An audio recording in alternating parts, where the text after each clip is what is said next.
Mister Ranjan से मेरी मुलाकात बिहार में हुई। मैंने शहर में काफी सारा वक्त बिताया था, तो यहाँ इस शांत जगह और हरियाली में आना वाकई मुझे बहुत अच्छा लगा। हम चावल के खेत में मिले और मैं जानती हूँ कि चावल इस क्षेत्र का एक बहुत ही महत्वपूर्ण अनाज है।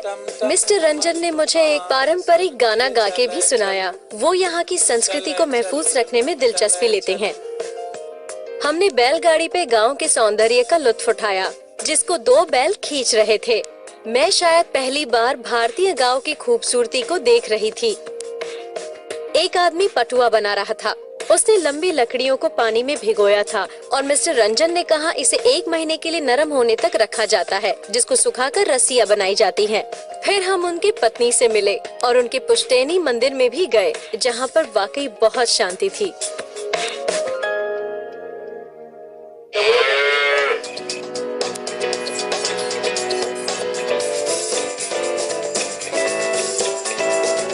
गांव के हर घर में पालतू जानवर होते हैं, खास करके गाय, और इस क्षेत्र में आज भी गाय का दूध हाथों से निकाला जाता है, न कि मशीन से। तो सर, शायद मुझे ये तरीका सिखाने वाले हैं। मैं थोड़ी सी नर्वस हूँ। दूध का तो महत्व जीवन में सबसे महत्वपूर्ण है। दूध से दुनिया की सारी चीजें, बहुत सारी चीजें बनती है, जो दूध स्वास्थ्य के लिए सबसे महत्वपूर्ण है। और इसको अभी मैं दूधता हूँ, ये कम से कम 10 लीटर से ऊपर दूध देती है ये गाय। आपको मैं बताता हूँ कि दूध स्वास्थ्य के लिए फायदेमंद है।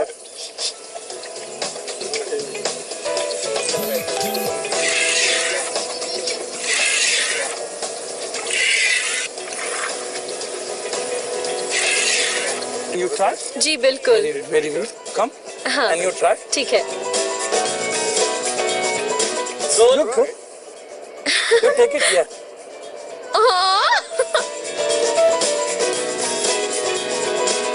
दूध नहीं आ रहा है। No problem. You take it. You try. बिल्कुल नहीं हो रहा है। No. You try. You try less. You try. Okay.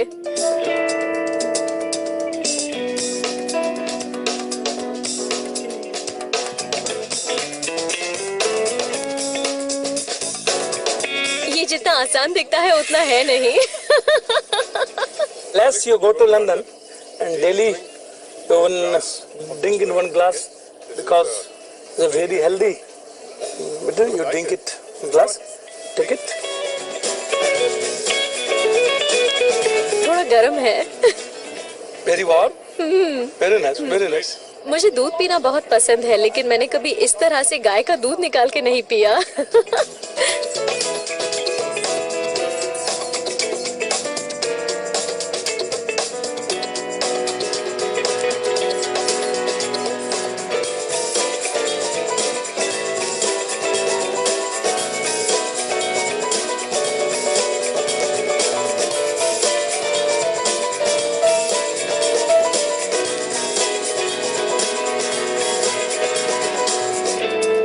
इस इलाके में गोबर को घास और पटुए के साथ मिलाया जाता है और खाना पकाते वक्त ईंधन की तरह इस्तेमाल किया जाता है, जैसे कि हमने पहले भी किया था। तो आज मैं इसे बनाने की कोशिश करूंगी। क्या मैं शुरू करूं?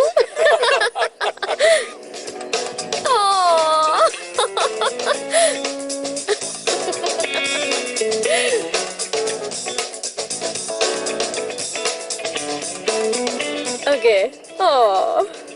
मुझे यकीन है ये बढ़िया ईंधन होगा, लेकिन इसे बनाना आसान नहीं है।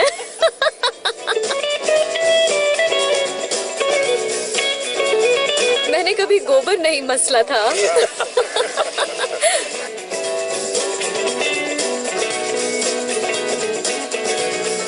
एक्सपर्ट बनने के लिए थोड़ी और प्रैक्टिस जरूरी है, लेकिन मेरा बनाया हुआ भी शायद चल जाए। क्यों?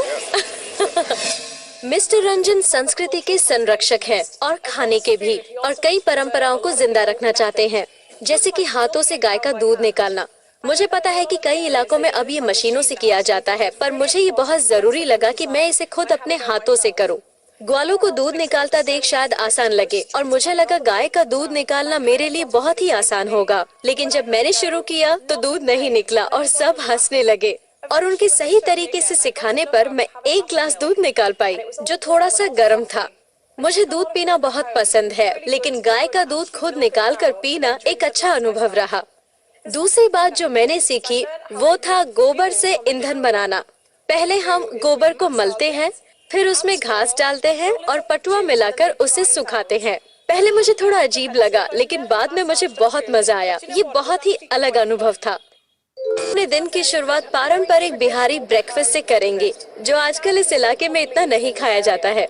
हमारे पास यहाँ चूरा है जो चावल से बनाया जाता है, थोड़ा दही है, थोड़ा गुड़ भी है जो गन्ने के रस से बनाया जाता है।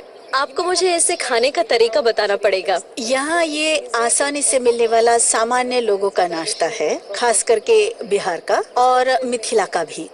और अगर आप ये नाश्ता करते हैं तो पाचन के लिए बहुत भारी होता है।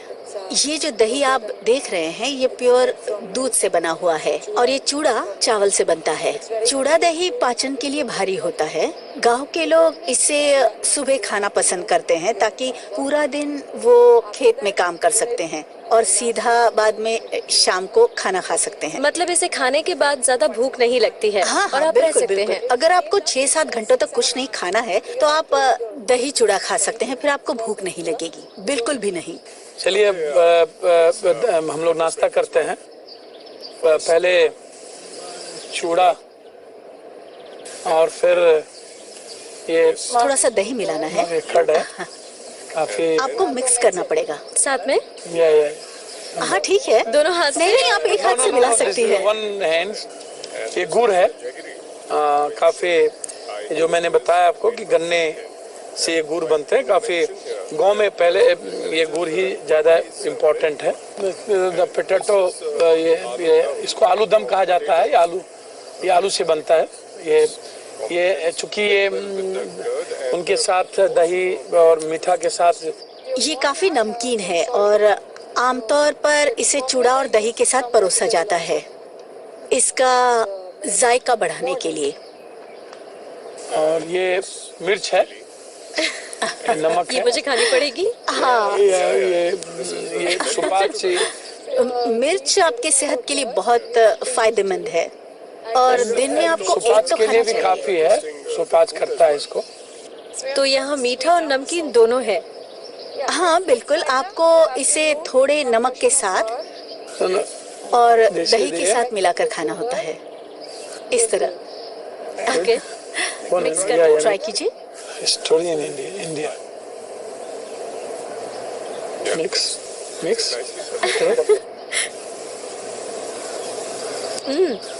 कैसा लगा आपको?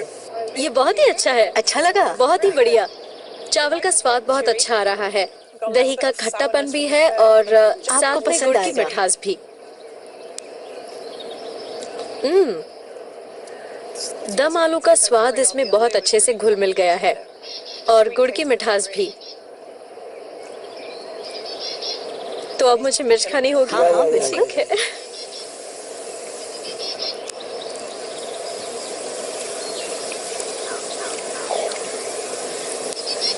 ये बहुत तीखी है। काफी जलन हो रही है। हाँ बिल्कुल, बेहद सही तीखा कहा है। आपने। और ये मेरे लिए बहुत तीखा है।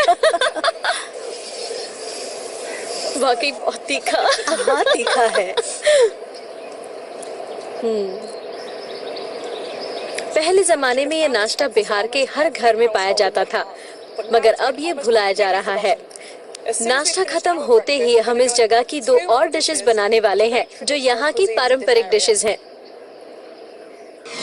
मैं मिस्टर रंजन से खूबसूरत बिहार में मिली। मैंने शहर में काफी सारा वक्त बिताया था, तो यहाँ इस शांत जगह और हरियाली में आना वाकई मुझे बहुत अच्छा लगा। हमने साथ मिलकर नाश्ता किया और हमने दही चूरा खाया, जो दही और गुड़ के साथ खाया जाता है। वो वाकई बहुत लजीज था। मुझे बहुत अच्छा लगा और मेरा पेट भर चुका था।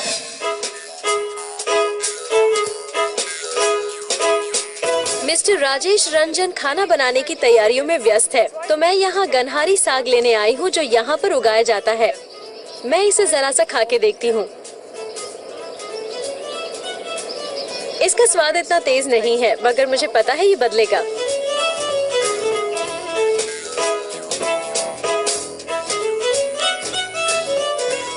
हम यहाँ इस खूबसूरत गांव में बिहार के एक पारंपरिक डिश बनाने वाले हैं जिसका नाम है गनहारी साग। इसके लिए चाहिए सरसों का तेल, गनहारी साग के पत्ते। इसे हम पारंपरिक चूल्हे पर पकाएंगे और ईंधन के लिए गोबर। क्या आप मुझे बता सकते हैं ये चूल्हा इतना महत्वपूर्ण क्यों है? जो चूल्हा है ना, ये चूल्हा हमारा ट्रेडिशन है, हमारी परंपरा से जुड़ी हुई है। पहले गैस नहीं था, बिजली नहीं था।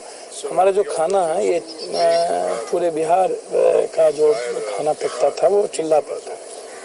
सबसे बड़ी चीज़ है कि बहुत चीज मतलब इसमें किसी तरह के कोई खर्च नहीं, मिट्टी से चूल्हा बन जाना। और दूसरी चीज़, जहाँ तक ये जो गोबर से, ये गोबर को पाथ के उसको धूप में उसको दे दिया जाता है सूखने के लिए, पाथा जाता है छोटा गोबर, और वो जो सूखता है तो फिर सूखने के बाद वो चूल्हे में वो आग का काम करता है। आप देखिएगा कि जहाँ धुआं होगा ना, वहाँ पर आपको किसी भी तरह के मच्छर और किसी भी तरह की मक्खी, किसी भी तरह की चीजें वहाँ नहीं बैठेगी। तो ये सबसे महत्वपूर्ण है कि हमको बहुत ही सस्ते रूप में सभी चीजें, मतलब बिना किसी कम खर्चों में हर चीज उपलब्ध है गांव में, समाज में, और हर व्यक्ति चूल्हे पर खाना बना करके खाता है। ओके, मैं बनाना शुरू करता हूँ। गेनहारी का ये साग है, इसको निश्चित रूप से समझता हूँ कि आज हम घी के बजाय इस्तेमाल करेंगे सरसों का तेल। मसाले डालने से पहले तेल का गर्म होना बहुत जरूरी है। ये डिश कितनी पुरानी है? ये पाँच फोड़ना है। ये 5 फोरन इसमें डाल के बहुत ही इसका महत्व है। पाँच फोड़ना डाला जाता है।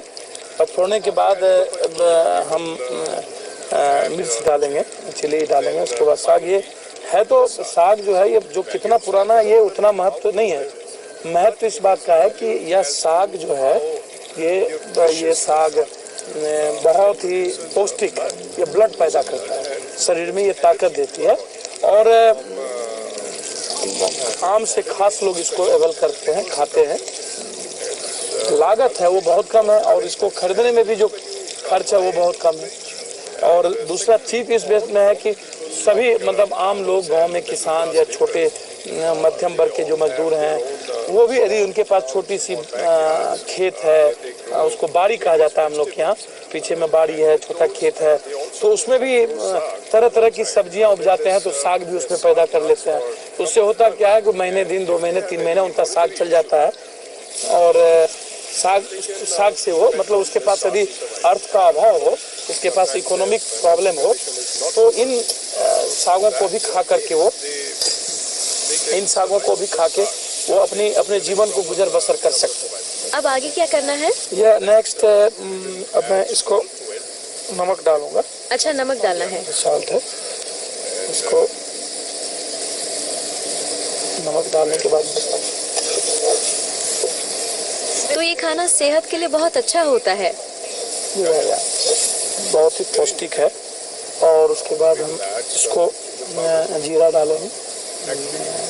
जीरा थोड़ा सा डालते हैं इसको। जीरा ये काफी टेस्ट को लाता है, स्वाद को पैदा करता है जीरा। और जीरा के बाद इसको धनिया, ये भी स्वाद को बनाने में, स्वाद को लाने में धनिया का भी बहुत महत्वपूर्ण, माना उसको टेस्टी बनाता है, किसी भी सब्जी को, किसी भी साग को। ये बहुत ही, मतलब स्वादिष्ट बनाने में कोऑपरेट करता है। अगर यहाँ के किसान और स्थानीय लोगों के पास जमीन हो तो इसे वहाँ पर उगाया जा सकता है। ये बहुत ही पौष्टिक है और खेतों में काम करने वाले लोगों के लिए बहुत ही फायदेमंद है। इसके बगल में मिर्च भी उगाई जा सकती है जो बहुत अच्छा जायका देती है।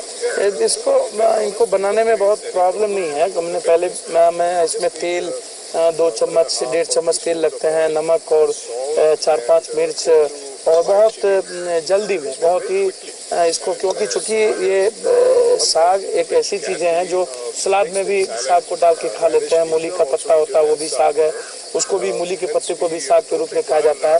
इसलिए इसको बनाने में ना तो बहुत ज़्यादा सामान लगता है, ना मसाला लगता है, ना किसी भी चीज़ों की जरूरत पड़ती है। नमक, तेल, मिर्च डाल करके और थोड़ी सी टेस्ट के लिए, स्वाद के लिए धनिया या जीरा आप डालें, और उसके बाद ये 10-15 मिनट में बन करके साग तैयार हो जाता है। गनहारी साग अब तैयार हो चुका है और हम इसे खाने वाले हैं केले के पत्ते पर। जिसमें खाने का मजा ही कुछ अलग होता है। ये अब ये बन के काफी तैयार है और आप इसको खा सकते हैं, बहुत स्वादिष्ट है। ये बहुत ही अच्छा है सच में। पहली डिश जो मुझे मिस्टर रंजन ने सिखाई उसका नाम था गनहारी साग। हमने उसे एक चावल के खेत के बगल में पेड़ के नीचे बिना हमारे जूतों के बनाया। हमने पारंपरिक चूल्हे पर पकाया जिसमें गोबर का इस्तेमाल होता है, जो कि यहाँ का एक पारंपरिक तरीका है खाना बनाने का। मैंने खुद ही गनहारी साग खरीदा और वो बहुत ही स्वादिष्ट और पौष्टिक था। मिस्टर रामजन ने मुझे बताया कि इसे खूब खाया जाता है और यहाँ के किसान इसे पूरे दिन भर के पोषण के लिए खाते हैं। हमने घी के बजाय सरसों के तेल का इस्तेमाल किया, जो मेरे लिए एक अच्छी बात थी क्योंकि मैंने कभी भी सरसों के तेल में खाना नहीं पकाया था। साथ ही मैंने ज्यादातर मांसाहारी डिशेस बनाई हैं, तो इस शाकाहारी डिश को सीखना एक बहुत अच्छा अनुभव था।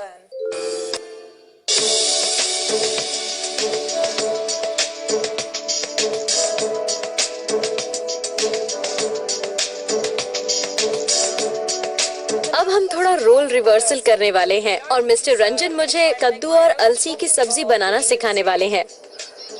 हम पारंपरिक चूल्हे का इस्तेमाल करेंगे।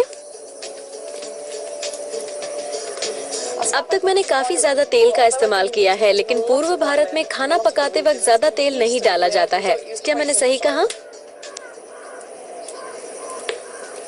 तेल गर्म हो जाता है, उसके बाद हम तेज पत्ता डालते हैं। अब आप डालें।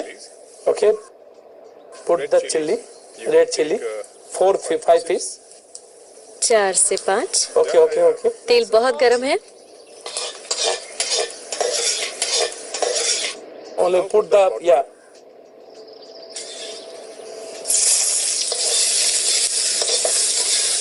all the food, all cut it.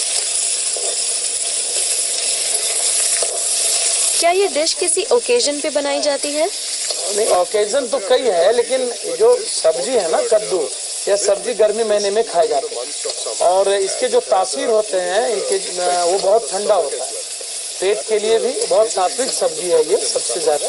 अब हम स्वाद अनुसार नमक डालेंगे। ठीक है। अब फिर क्या दूं? जीरा, ये हल्दी,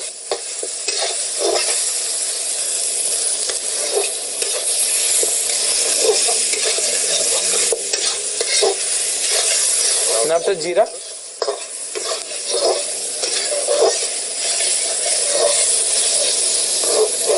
okay okay okay okay. After धनिया, धनिया, ओके ओके ओके। तो इसका जो मैंने कहा कि ये जो कद्दू है, कद्दू दरअसल में काफी ज्यादा देखे गए हैं कि एक तो कद्दू बहुत ही पुरानी सब्जी है। ये आम से खास सभी लोग इसको खाते हैं, चाहे वो बड़े लोग हों, कमजोर लोग हों, किसान हों, मिडिल क्लास के लोग हों, सभी लोग इसको यूज करते हैं। इसके कारण है कि ये स्वास्थ्य के लिए काफी फायदेमंद है और सात्विक सब्जी इसको माना जाता है। अब हम इसकी मुख्य सामग्री डालेंगे जो है अलसी, तकरीबन 3 चम्मच। फुल 3 बड़े चम्मच।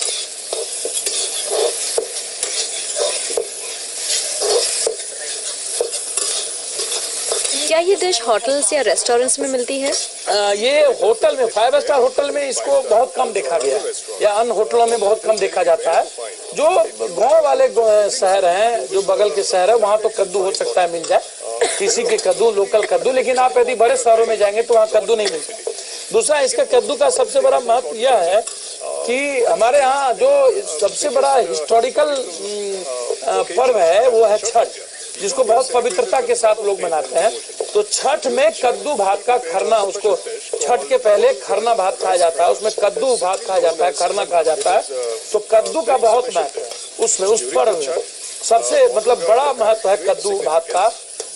हमारी माँ के लिए, बहनों के लिए जो छठ करती हैं, उसके लिए बहुत महत्व है। इसे बनाना इतना मुश्किल नहीं था। लगता है ये तैयार है, तो चलिए इसे चखकर देखते हैं।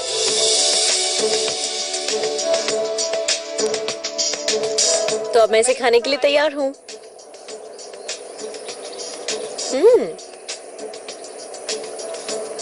ये थोड़ा मीठा है।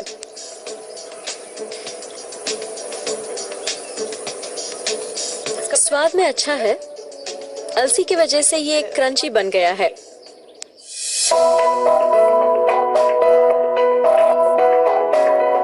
मिस्टर रामजन शाकाहारी है और उन्होंने मेरे स्वागत के तौर पे मुझे एक शाही लंच दिया जिसमें तकरीबन 20 डिशेस थी, जैसे कि आलू की सब्जी, केले की करी और बैंगन की सब्जी। सारी डिशेस बहुत ही लजीज थी। इतनी सारी लजीज डिशेस का बुफे मुझे बहुत पसंद आया। मैंने पेट भर के खाना खाया, शायद उससे भी थोड़ा और ज्यादा। बिहार में मेरा वक्त बहुत अच्छी तरह से बीता। मेरे लिए बहुत जरूरी था कि मैं उन लोगों से मिलूं जो खाना बनाने की परंपराओं को आज तक संजोकर रखे हुए हैं। चूल्हे पर डिश बनाने से पहले उसकी सामग्री खेतों में जाकर खुद लाना मुझे बहुत अच्छा लगा। मैं यहाँ कई मजेदार लोगों से मिली और इनके जीवन से प्रेरणा लेना वाकई बहुत जरूरी है, क्योंकि इनसे हमें काफी कुछ सीखने का मौका मिलता है। फिर मिलेंगे क्वेस्ट में सिर्फ ट्रैवल एक्सपी पर।